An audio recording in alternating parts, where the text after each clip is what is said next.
Look at Edge's face. January 26th, 2020. Minute Maid Park, Houston, Texas.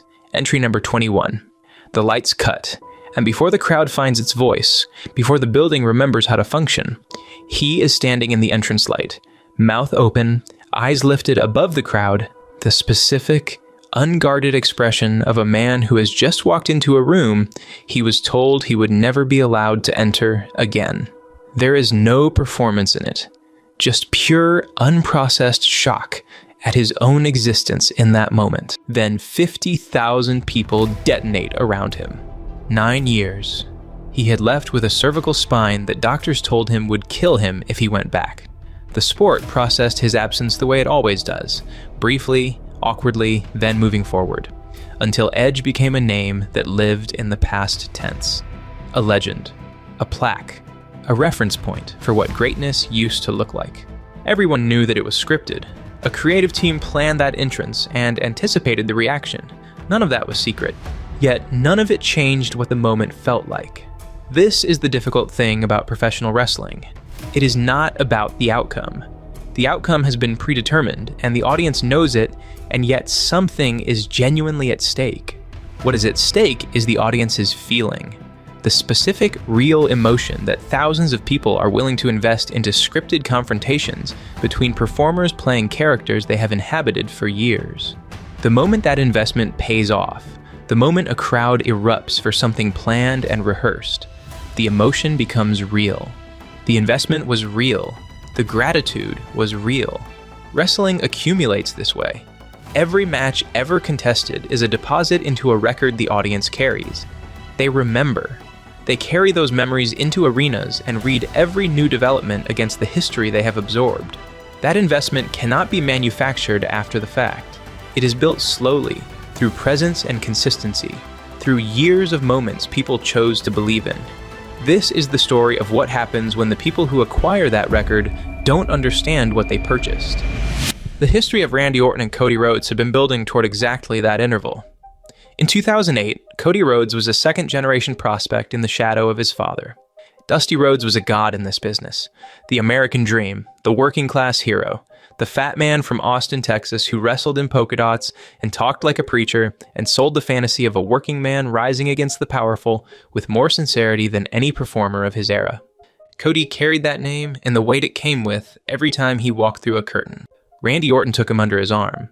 The Legacy faction positioned Orton as the patriarch, ruthless, calculating, already a multi-time world champion, and Cody as the protege. The arrangement communicated something specific. Orton was dominant enough to shape careers around him, and Cody was hungry enough to accept a subordinate role in exchange for proximity to greatness. That dynamic lasted 18 months. Then Orton turned on them. And of course he did. He's Randy Orton, after all. The two men spent the next decade and a half on separate trajectories. Orton became a 14-time world champion, one of the most decorated careers in the company's history. Cody left, rebuilt himself on the independent circuit, co-founded a competitor promotion, and returned to WWE in 2022 as the loudest babyface the company had produced in years. He won the championship at WrestleMania 40 after a 2-year build that generated more sustained emotional investment than anything WWE had attempted in decades. He defended it at WrestleMania 41. By early 2026, the story had assembled itself without anyone having to force it. Orton, aging and desperate, wanted his 15th world title before the clock ran out. Rhodes had already become everything the mentor once implied he never would. The student had surpassed the teacher. The protege was now the champion. 20 years of shared history, a power dynamic inverted by time and hard work, a villain with genuine motivation, and a hero with everything to lose. The feud required nothing else. The archive had done the work. March 13th, 2026. Randy Orton attacks Cody Rhodes on SmackDown. The attack is total and vicious. Rhodes ends up a bleeding mess in the ring, and the crowd responds with the specific, almost reverent intensity of an audience watching a story finally collect on 18 years of accumulated debt. Stephanie McMahon appears to tell Rhodes directly. The version of Randy Orton is diabolical. You have to be able to think like that. Your father understood that better than anybody. But from what I've seen so far, you are not your father. The line lands because it isn't about the championship. It is about who Cody Rhodes has spent his entire career trying to be. For weeks before and after, a mystery caller has been appearing in backstage segments, a voice on Orton's phone, whispering strategies for dismantling the champion. The audience speculates obsessively. They assume someone from inside the history, someone whose involvement would recontextualize everything that came before. The caller would be someone from the shared history of Orton and Rhodes. They expected a presence whose narrative mass would deepen the betrayal, raise the stakes, and honor the 20 years worth of history. They couldn't be any more wrong. April 3rd, 2026, the Enterprise Center in St. Louis, Missouri, Randy Orton's hometown. Orton stands in the front row with his family. He tells the crowd he doesn't love them, that this isn't his home anymore. The crowd gets louder. St. Louis doesn't care what role Randy Orton is supposed to play tonight. When Cody Rhodes, the champion, the company's designated hero, walks through that curtain, they turn on him. Genuinely. The booing of an audience whose 20 years of emotional investment is pulling them in one direction, and they follow it, against their narrative assignment, against the script's intentions, against everything except the weight of what they remember. They brawl. The crowd is deafening. And then a man walks down the entrance ramp, and the noise changes. There is something horrifying about the feeling of watching something real get interrupted by something hollow. It is quieter than anger, and more like being mid-sentence when someone changes the subject. The brief, bewildering interval before the frustration arrives, when the brain is still trying to process what happened. Pat McAfee delivers a low blow to Cody Rhodes, and he takes a microphone. He announces himself as the voice on the phone, the mystery advisor, and the unseen hand. I could no longer watch. I thought it was absolute shit. He calls Rhodes a puppet champion everyone hates, and he mentions Netflix and ticket prices and 45-minute matches. Then, he says he will never come back if Orton doesn't win the championship. The crowd does not react the way a crowd reacts when a reveal works. There is no explosion of recognition, nor pieces falling into place satisfaction that a mystery's resolution is supposed to produce. What followed was not what happens next quiet, but more of a what the hell is this quiet. Pat McAfee has no history with Randy Orton, and no history with Cody Rhodes either.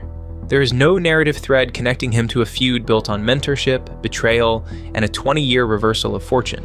He is an ESPN commentator, a former NFL punter, and a man who had spent the months preceding this appearance publicly stating that the wrestling business had, in his words, kind of passed him by. He arrived in the fiction carrying nothing, no accumulated record, and no 20 years of wait. So the mystery caller, when revealed, turned out to be a man who did not know what the call was about.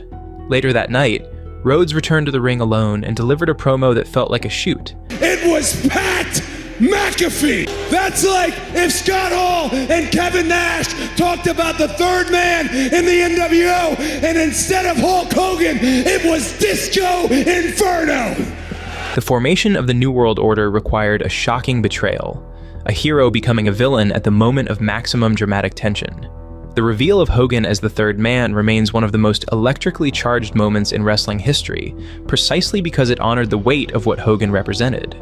For more than a decade, Hulk Hogan had been the hero of this sport, so the shock of the turn was proportional to the size of the investment. Strip away the investment, and the reveal is nothing. A man in a black shirt, undifferentiated from any other man in a black shirt. Disco Inferno was a mid-card comedy character. He danced, and he lost to people who mattered. Therefore, he carries approximately 0 minutes of accumulated weight in the audience's archive. Rhodes wasn't just insulting McAfee. Instead, he was performing the autopsy on the creative decision in real time. The mystery caller subplot works when the answer arrives with narrative mass, when the reveal recontextualizes everything prior and raises the stakes going forward. McAfee's reveal did the opposite, because it shrank the feud and reduced a 20-year blood rivalry to a vehicle for an ESPN personality's WrestleMania appearance. The structure was there, but where the substance was supposed to be, there was nothing. Cage Match, the largest professional wrestling database on the internet, rates events on a scale of 0 to 10. The April 3rd SmackDown registered a score that placed it among the worst-rated professional wrestling events in the history of the platform, putting it in the company of the 1999 Heroes of Wrestling pay-per-view, an event remembered primarily for a main event that was physically unable to complete. Let that sink in for a second. A SmackDown episode, in the final weeks of WrestleMania season, is matching the critical reception of a 1999 independent pay-per-view that became a punchline. That is the exact shape of the damage. What is worse is that this has happened before, and that is what makes it a pattern, rather than an incident. WrestleMania 41, Cody Rhodes defending the championship against John Cena in what should have been one of the culminating moments of a multi-year story. Cena chasing a record-breaking 17th world title in his final WrestleMania. Cena was wrestling heel, slow and calculated. Rhodes absorbed everything and kept kicking out of 4 attitude adjustments. Then, Travis Scott pulled the referee out of the ring.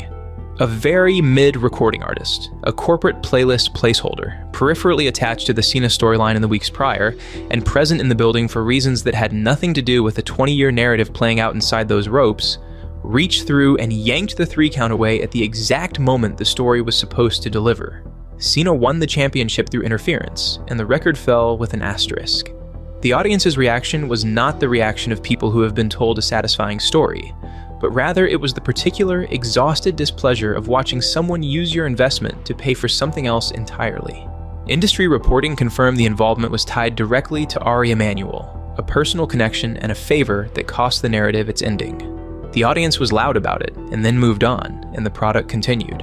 The lesson should have been learned there. When McAfee walked down that ramp in St. Louis a year later, the audience recognized the shape of the injury immediately, because they had been here before and the pattern was legible. What they could not yet see was the machine that was generating it. But before we get to the machine, we need to understand what it means to earn a place in the archive. In late 2020, Bad Bunny, one of the most commercially successful musicians alive, paused his touring schedule, relocated to Orlando, and installed a wrestling ring in his rental home. Every morning at the WWE Performance Center, he trained until his body physically quit, and he spent weeks with Drew Gulak learning to safely throw a closed fist punch, a mechanic many full-timers struggle with for years. Even while flying to Los Angeles for the Grammys, he tracked down Brian Kendrick to work on strikes before flying right back. He spent 3 months mastering the Canadian Destroyer, a front-flip pile driver requiring immense core strength, absolute trust, and a margin for catastrophic neck injury that gives veterans pause. Then, at WrestleMania 37, he executed it flawlessly on John Morrison to a crowd that genuinely didn't expect it. Dave Meltzer rated the bout 3.5 stars, a critical anomaly for a celebrity tag match because it wasn't graded on a curve. It delivered. Bad Bunny owed professional wrestling absolutely nothing, but he chose to pay a debt he didn't technically owe. He relocated his life for the craft. He took real damage in preparation for a scripted outcome. He arrived having studied the language of the place he was entering, because he understood that the audience's investment was real and deserved a real response. Pat McAfee's debut at WrestleMania 38 was decent. Built on weeks of logical television, his match against Austin Theory peaked with Michael Cole visibly overcome with emotion. McAfee had trained, and he understood what the crowd needed, so it worked. But what happened next is revealing. At WrestleMania 39, McAfee arrived unannounced and demanded an impromptu match. But he hadn't trained. Independent reviewers noted he couldn't safely catch opponents on dives, a fundamental safety competency addressed on day 1. He had prepared for an appearance, and the distance between that and a wrestling match is the entire contract. In January 2024, McAfee was the surprise 22nd entrant in the Royal Rumble, a highly valued slot in a match where the emotional stakes depend entirely on everyone pretending winning matters. McAfee entered, was confronted by 2 large men, voluntarily climbed over the top rope to eliminate himself, and sat back at the commentary desk. The arena went quiet, falling into the particular silence of an audience whose investment has been casually discarded. The arc from WrestleMania 38 to the 2024 Rumble is the regression of a man who understood the entry fee, and then decided to stop paying it. He knows better, as he previously demonstrated that knowledge. When someone who knows better stops putting in the work, the audience feels it, and while they cannot always name what they're feeling, they feel it. They felt it in St. Louis. But what they didn't know yet was that the fee had stopped being real for everyone involved, and that the reason had nothing to do with wrestling. In September 2023, WWE and the UFC merged into TKO Group Holdings, a $21 billion entity. CEO and Executive Chairman Ari Emanuel simultaneously leads WME, one of the world's most powerful talent agencies, and he also personally represents Pat McAfee. Endeavor's expansion follows a recognizable logic: buy what your clients need access to. IMG in 2014 brought immediate scale, while Professional Bull Riders in 2015 brought a loyal niche and narrative control. The $4 billion UFC acquisition in 2016 meant the agency didn't just represent fighters, it was the league. Executives call this the flywheel, because energy compounds as internal assets feed each other. But the UFC acquisition revealed a ceiling, what the Rousey problem crystallized. In late 2015, Ronda Rousey was the world's most famous combat athlete, perfectly packaged by WME for Hollywood. Then, Holly Holm knocked her out, and Amanda Nunes did it next in 48 seconds. Her aura of invincibility evaporated. In unscripted sports, an agency controls everything except the outcome, since no amount of narrative management changes what happens when a foot finds a chin. The WWE acquisitions solved this. In WWE, the outcome is predetermined, as matches, camera angles, and character framing are entirely controlled by corporate management. TKO bought the world's largest free marketing platform for WME's roster. Because WWE has no union and no regulatory body to force a divestiture over the conflict of interest, Emanuel can exert unchecked creative influence for his clients without institutional resistance. Bloomberg explicitly reported the goal for McAfee: make him the next Sylvester Stallone. The pipeline is built: an arc on Tulsa King opposite Stallone himself, and a supporting role in Netflix's The Mosquito Bowl, co-produced by Ezra Emanuel and directed by Peter Berg. Berg also directed a Super Bowl commercial featuring McAfee, a risk-free national screen test, after which Emanuel noted Berg considered him a natural. These moves require WWE not for a match, but for scale, because when WME pitches McAfee to studios, they point to him standing center ring at WrestleMania, broadcast to 150 countries, and say, "This is who he is." Under TKO, WrestleMania is live entertainment's most valuable real estate. Historically, that main event requires years of crowd investment and narrative build, because there is a hierarchy, and it is wrestling's only claimed meritocracy. Yet McAfee had been absent for months, admitting on his show that the business had passed me by. And when TKO arranged his WrestleMania role for April 3rd, he initially declined it.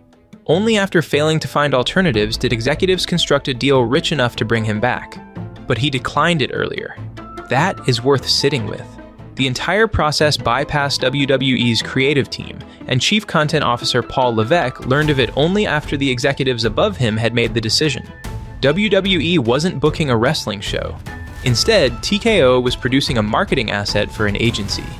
The people in the St. Louis arena weren't an audience, but rather they were a backdrop. TKO assumed $3.2 billion in debt in the merger. Last fiscal year, they generated $2.8 billion in revenue, but netted just $6.4 million, because debt service and a $375 million antitrust settlement devoured the rest. At a Goldman Sachs conference, TKO COO Mark Shapiro was blunt. Vince McMahon priced tickets for families and failed to maximize the opportunity, so TKO's objective is to replicate UFC's model: dynamic pricing, manufactured scarcity, and massive VIP markups. This isn't a character flaw, it's a structural obligation. To service $3.2 billion in debt, every asset must be interrogated for yield, which means the working class fans who sustained wrestling through its lean decades are no longer the target demographic for this machine. For WrestleMania 42, Upper Deck tickets opened at $266, while ringside reached $8,998, and VIP packages topped $46,000. But there is a breaking point. Advance ticket sales tracked 18.8% behind the previous year's event at the same venue, and TKO's attempt to enforce a Las Vegas blackout policy, prohibiting local bars within 50 miles from hosting viewing parties, had to be reversed after the city pointed out it had paid a $5 million site fee expressly for economic impact. Meanwhile, the Saudi General Entertainment Authority has paid WWE more than the inflation-adjusted value of every WrestleMania ticket ever sold. That is the exact arithmetic of what the archive is worth to its owners, measured in the only currency they care about. The archive does not appear in the math. 3 days after the McAfee reveal, CM Punk walked to the center of the ring at the Toyota Center in Houston, where he dropped the World Heavyweight Championship belt over the top rope and stood at the center of the ring. Houston has a professional wrestling history, and Punk noted it. He was awake, he said, and the arena was with him from the first sentence.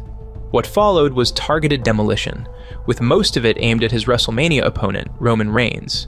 And you are just a buck-toothed Nepo baby who ate dog food for a weird old man. When you do bother to show up, you show up late, you gleefully leave early, and you puff your chest around in the back like you're The Rock. TKO sends you, your beltless ass, to Jimmy Fallon. It's because you're safe, and you're boring, and you're plastic. Effectively turning 15 years of genuine grievance into 3 minutes of precision. Pat McAfee!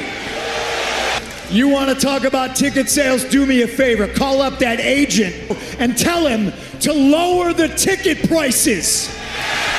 Because I want all these families to come and watch me stand on Roman Reigns' throat at WrestleMania. He named Ari Emanuel, and on live global television, on a Netflix broadcast, in front of an arena that erupted, he identified the CEO of the company that employs him as the person responsible for the ticket prices families can no longer afford, and for the presence of a sports commentator in a wrestling storyline that had been building for 20 years.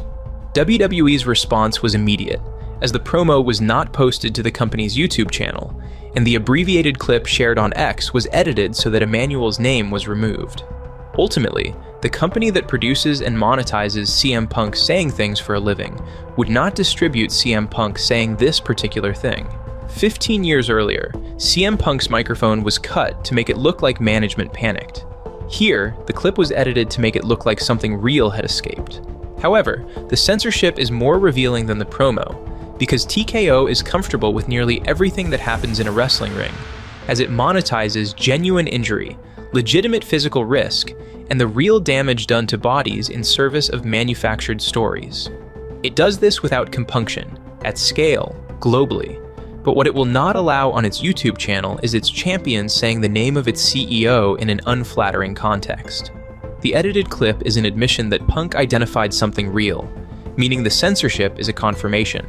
In June 2011, CM Punk sat cross-legged on a stage in Las Vegas and dismantled the corporate architecture of WWE on live television for approximately 4 minutes before his microphone was cut. He named executives, and he broke the fourth wall, so it felt like a genuine rupture, like someone had finally said the thing everyone had been thinking for years. But that was the point. The pipe bomb was a worked shoot, a segment scripted to feel like a rupture, calibrated to land like genuine rebellion while remaining entirely inside the architecture it appeared to be dismantling. The microphone wasn't cut because management panicked. The microphone was cut to make it look like management panicked. Punk said real names, he voiced real grievances, the crowd's recognition was real. But nothing structural changed, because nothing structural was ever at risk. 15 years later, in Houston, the same instrument is picked up and played the same way. Punk names the executive, the crowd erupts, the clip gets edited, which functions as its own confirmation that something genuine was grazed. The structural grievances are transformed into compelling television. And then, the ticket prices stay exactly where they were. The crowd in Houston cheered, and then they went home and kept their WrestleMania tickets. This is the mechanism. When the audience builds toward genuine consumer rejection, toward the exact dangerous moment when people decide their investment is no longer worth making, management opens the valve. The dissent is spoken aloud by a beloved performer, and the grievance becomes the product. The audience achieves catharsis and remains economically engaged. In 2011, the pipe bomb re-engaged a disaffected audience and sold merchandise. In 2026, the Houston promo generates clips, extends the WrestleMania news cycle, and keeps the audience in the story long enough to buy the tickets. The worked shoot is not rebellion. It is a pressure valve. There is one thing the valve argument cannot cleanly account for, and it matters. The valve argument implies that Punk knew, that naming Emanuel was coordinated, calibrated, designed to produce catharsis without consequence.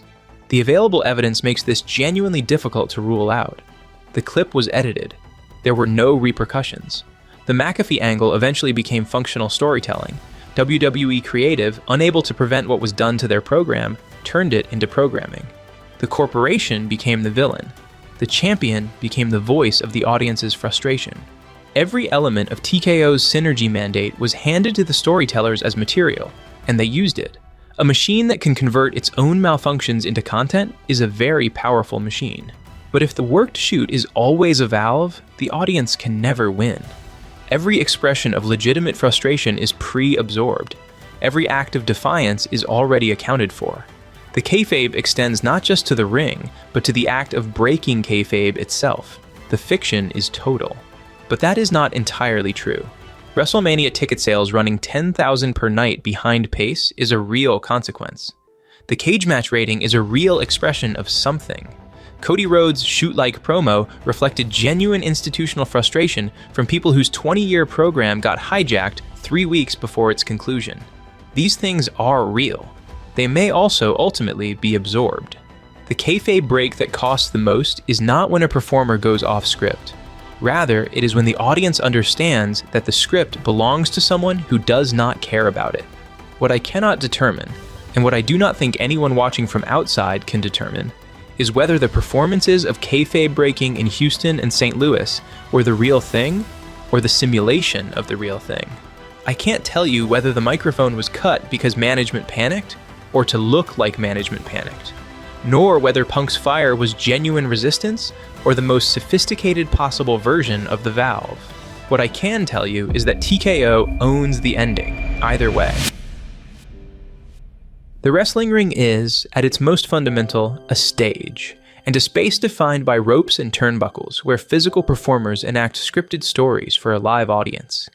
Its unique properties, the canvas, the geometry, and the sound it makes when a body hits it, are not incidental because they constitute the experience, and the audience is close enough to feel the impact. A prop is something different, as a prop is subordinate to the story being told around it, and it exists to be used. When TKO placed Pat McAfee in the center of the Cody Rhodes and Randy Orton program, it treated the ring as a prop, an asset to be leveraged, and a surface to stand on while generating impression metrics for a client's forthcoming Netflix film. The ring was not the stage for a story being told to the audience. Instead, it was the backdrop for something else entirely. The audience does not dislike Pat McAfee. They dislike being told, through the mechanism of his presence in this particular place at this particular time, that the story they were watching is less important than a Hollywood sizzle reel. Most of all, they dislike the specific disrespect of having been here for decades, having brought their belief and their money and their years, and discovering that the new owners see them primarily as a delivery mechanism for a client's acting resume. Emanuel is not a character in the story. He owns the story. The math is excellent, but the thing that makes the math work cannot be optimized with a yield model or acquired through M&A. It belongs to the audience. They brought it. They can take it back. I can predict WWE's trajectory in exact sequence. McAfee becomes a movie star. The Tulsa King arc succeeds. The Mosquito Bowl exceeds expectations. McAfee leaves WWE. WME collects commission on a global film career, while WWE is left having spent the trust of its audience on a performer whose primary value was always going to be generated somewhere else. Exactly as it was with Johnson, with Cena, with Batista, except those men were full-time wrestlers first. They earned the platform before the platform was used to launch them. When Edge's music hit in Houston in 2020, there was an interval, the brief, suspended moment between the sound and the response, when 50,000 people simultaneously understood what was about to happen and hadn't yet processed it. That interval exists because the audience brought something real. They had been protecting it for 9 years, not knowing if there would ever be an occasion to spend it. The interval is the moment before they find out whether the occasion is real. The people who came to St. Louis on April 3rd brought the same thing. They carried 20 years of Randy Orton and the son of Dusty Rhodes into that building. They followed the story wherever the accumulated weight pointed, even when it pointed against their assigned role. The story reached its weight-bearing moment, and then a man walked down the ramp carrying a sizzle reel for his Hollywood career. The archive is still there. In all the people who were watching, it doesn't go anywhere. Somewhere out there is a person who has been watching Randy Orton since 2004, who watched Cody Rhodes get released, watched him rebuild himself on the independent circuit, watched him come back and win the championship in Philadelphia while the building shook, who came to St. Louis on April 3rd carrying all of that, who felt the story reach its weight-bearing moment, who was ready, in that half second before the music hit, to spend everything they'd been saving. They're still carrying it. And that's the only thing TKO cannot buy. That's the sizzle reel. Cody's side of the story is on screen now, which is a look at 20 years of what it costs to finish something you started. And if this one meant something, the like button and the subscription help more than you'd think. So I'll see you with the next one.